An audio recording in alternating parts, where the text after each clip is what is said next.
Welcome back to Talk Jamaica here in Talk Jamaica Radio. We are streaming live on talkjamaicaradio.com. Listeners, it's now time for Talk Vault. The Elite Club Limited was founded in December 2007, and in January 2008 it was registered with the government of Jamaica as a charitable organization. The club currently have a membership of 25 young professionals, two leaving a trail where there is no path. We're joined this afternoon by the chairman, Dave Kerr, and the director of outreach, Jerome Burke, and they're going to share with us an insight into the Elite Club. Gentlemen, good afternoon. Good Hi, afternoon. good afternoon. All right, let me start with Chairman Carr. If you could share with our listeners what exactly, outside of my little rambling that I gave, what exactly is the Elite Club? Well, you were very much on point. Elite Club is actually a registered charitable organization. We were founded in 2008. That's when we were registered. And we are actually made up of young professionals who are desirous of serving the Jamaican people. We believe in the work that we do. We believe that we must leave a trail where there is no path. And that's exactly what we're doing here in Jamaica. And Mr. Burke, if you will, Director of Outreach, tell us what is the mission, what is the vision of the Elite Club? As my chairman already said, we're pretty much trying to ensure that we'll leave a path where there's no trail, or leaving a trail where there's no path. Pretty much what we do each year is that we identify a vulnerable community, a community that is in need, and we pretty much ensure that we go into these communities. But one of the things that sets Elite apart is that we meet the people. So we go into these communities, we find out what it is that they're having a problem with. We go to schools, we go to churches, we go all around the communities, and we ensure that we gear our project for an entire year towards meeting those people needs. So that is pretty much what Elite is about. It's a service club. It's run by a set of young people who genuinely have a love for service, who genuinely have a love for giving back to the Jamaican people. All right, debunk, if you will, Mr. Carr or Mr. Burke, the argument that many persons would put forward that when they hear the name Elite Club, they're thinking, oh, this is a special club for privileged persons. Is that the case? Well, Um, if I may, Jerome, the name elite, of course, when you hear it, it sends that signal. Yes, it does, and we believe that properly, we are just unique in our own right, and as Jamaicans, as privileged Jamaicans, as I grew up on the principle. My mother would say, "To whom much is given, much is required." And so, as an elite member, right, as one who's privileged, I believe that we have a role to play. We have a responsibility to reaching out to our fellow Jamaicans, persons who are in need, and we are just there to lend a helping hand wherever possible and leave an indelible mark. So that's pretty much what the Elite Club is about. And if I may also add, we also may have members who may not necessarily come from a privileged background, but as we say, it's made up of persons who have or see the need that it's necessary to give back to Jamaicans, give back to their peers. So it's not just about persons being privileged and being able to give back. It's more so about a set of young people who are dedicated. They have the time and they see it important. They see it necessary to give back. Mhm. Right. Since its inception, Mr. Burke, the Elite Club has been able to serve, I gather, 8 communities. Yes. Tell us about these communities and what kind of services the club have been able to provide. Okay. Just to name a few of the communities that we have worked in include Whitfield Town, Standpipe, Maxfield, Waterhouse, and currently we're in Seaview Garden. And as I mentioned earlier, some of the projects that we do include GSAT workshop. We recently had our GSAT workshop a couple weeks before the GSAT program. We go into the school for 2 weekends. We bring in past papers. we're there pretty much for an entire day with these students. And what Elite does, we provide lunch for these students. We provide past papers. We provide all the materials that they will need. And even so, and even further, we had a quiz competition and we brought in John Paul Manu because a part of what we are trying to do is to ensure that our kids and these community members actually feel important, actually feel valued. So we brought in John Paul Menu for these kids to know that we believe in them. We actually see the potential, and we do believe that regardless of the community that they are from, we know that they can contribute to Jamaica. So as I said, GSAT workshop. Today we actually went to the Golden Age Home and we gave out 250 lunches. We were there with the elderly person for over 4 hours, and as the list goes on, Labor Day projects.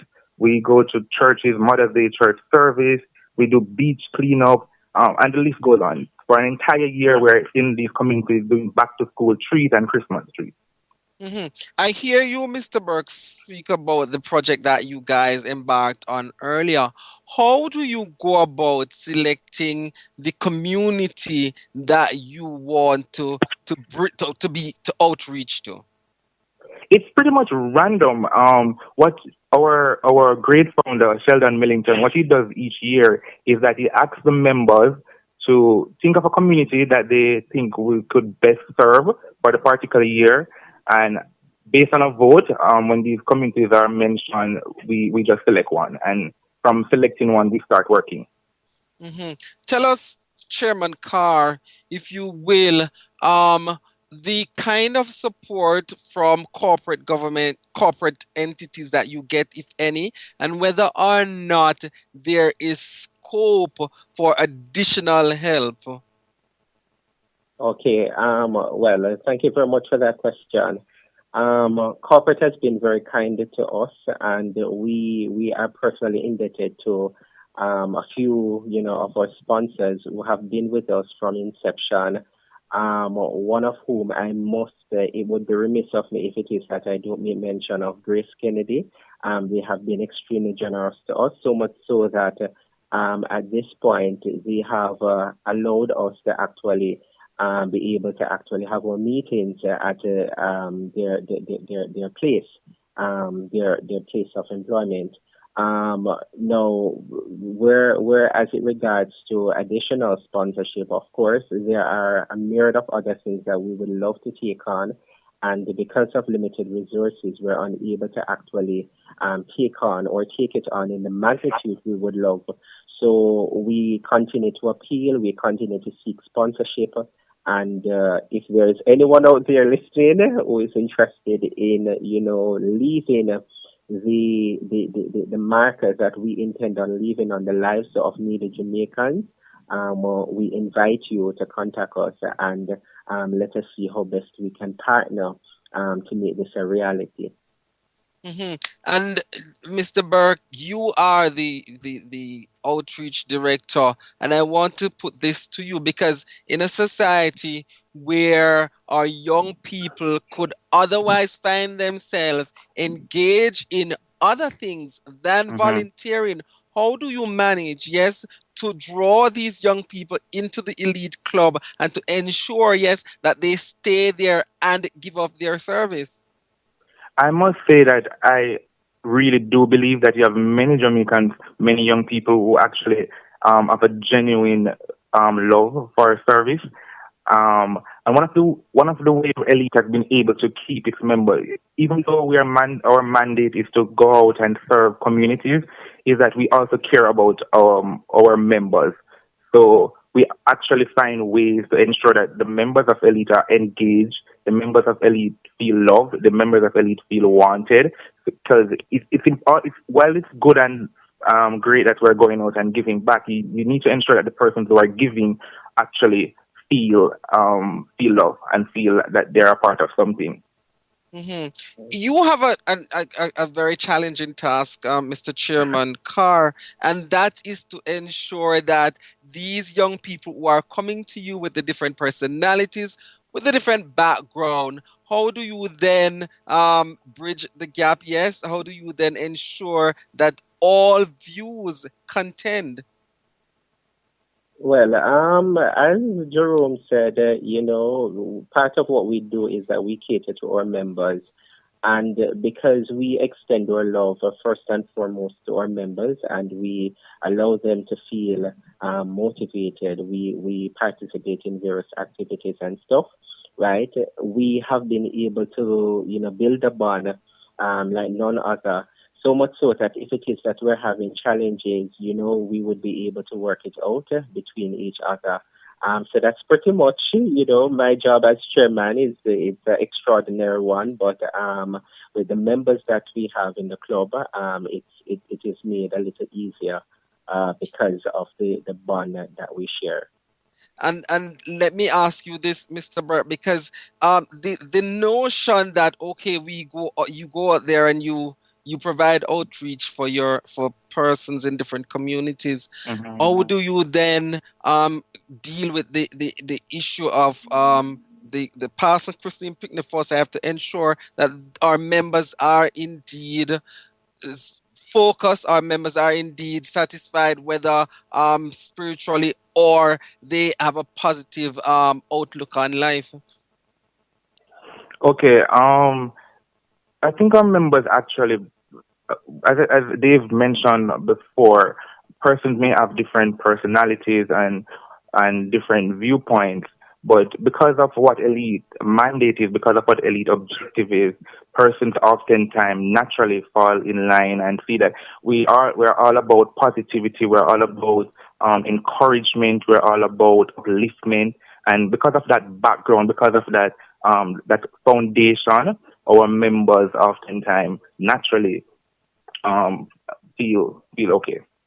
All right, and let me ask you this, Chairman Carr, what should we as a community, as a nation, anticipate and expect going forward from Elite Club Limited? All right. Well, you would have heard it. Elite dates back 8 years, right?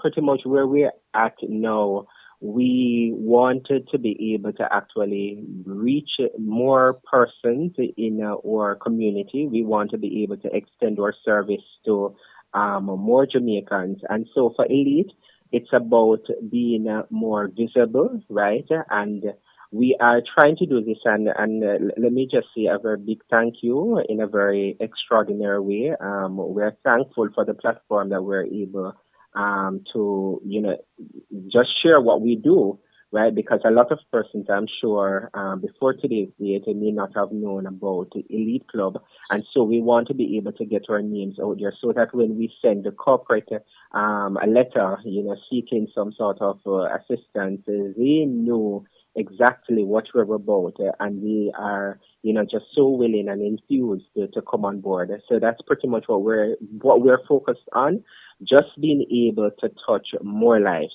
We believe that once it is that we're able to reach more people, then we would have accomplished what we set out to have accomplished. And finally, Jerome Burke, Director of Outreach. If Hmm. persons would like to be a part of the Elite Club Limited, how can they contact you guys? It's quite easy actually. We have a website, Elite Club Jamaica.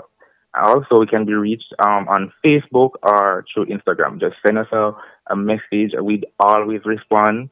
Um, we're always there looking for new young people with creative ideas, young people who are willing and want to serve Jamaica. Regardless of your background, regardless of if you're privileged or not, we want you to come on board with Elite because of what we stand for and be a part of what we're doing. Can I thank you, gentlemen, for having joined us here on Talk Vault? Thank you Thank for having you, us. thank you. Yes. All right, listeners, you heard them there. David Carr is the chairman. Jerome Burke is director of outreach for Elite Club Limited, founded in December 2007, a charitable organization that reaches out into community, yes, emphasizing that it as young persons, they are able to volunteer and to help those who might be less fortunate than themselves. And if you as a young person want to um, join that group. You can look for them on Facebook or on Instagram, and you can send them a message. Also, you can find them on their website, Elite Club Limited. And it's always good, Mr. Brooks listeners, to have young people engage in this kind of outreach.